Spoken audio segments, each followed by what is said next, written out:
it say? This line says that you're a loser. After breaking up with his fiancée, Wyatt decides to go to New York City to visit his friend Christian. Meanwhile, Christian is dealing with his own problems, trying to date a woman at work, trying to deal with work itself, trying to keep himself energized and confident. Wyatt has a secret. He believes that there are human beings that are turning into these horrible, disgusting creatures that are going to kill everyone.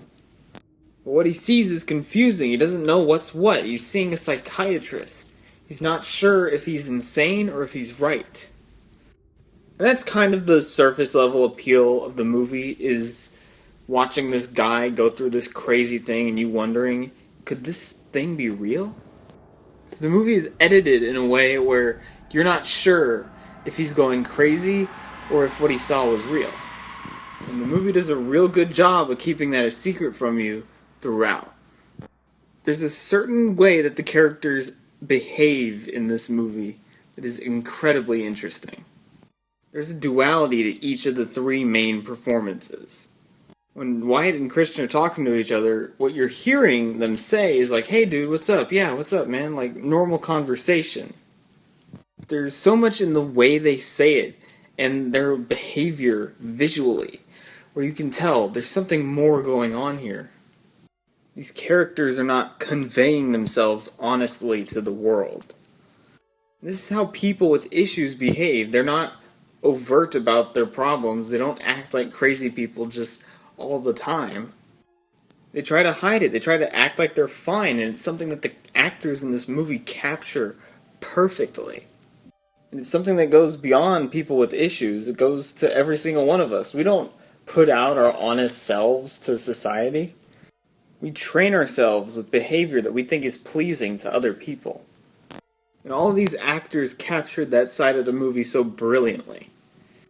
What I really appreciated was the understated portrayal of some of the more horrific elements. There's a scene where Wyatt is walking around the apartment and it's dark and it's silent and you're just so tense. There's not this score building up, there's nothing like that. It's just this quiet moment, and that silence is scaring you more than anything popping out ever could. The way this movie's edited, it's able to take you from a scene that's just dialogue to something that's extremely intense, and then back to dialogue. And it's able to do this in a way that feels natural. It feels like this is the way that this movie should progress. And all these little details that these characters have, all these little mannerisms that stay consistent throughout. For example, Christian is insecure, he listens to motivational stuff to try and maintain his confidence. And one thing he does when he talks to people, he laughs at really inappropriate times. And there's so much about Christian that tells us how insecure he is. When we first see him, he's working out in the gym, he's checking out his biceps in the mirror. When he's around Wyatt, all he's doing is just broing it up. He's trying to act like he's all tough and stuff, and it's just kind of like, wow. But then at the same time, the relationships between our three main characters are pretty sweet.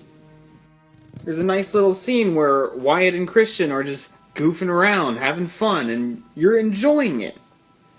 The romance between Christian and Mara, the girl he wants to ask out, it's sweet. It's something that you can root for. And these are not necessarily likable people, but they're still able to make you care about these characters. That's because they're very well realized, they're very three-dimensional, and they feel like true human beings. This is a fascinating psychological thriller. There are a lot of tense moments, and there's a lot of mystery, and there are some fantastic performances. I'm gonna give They Look Like People an A-.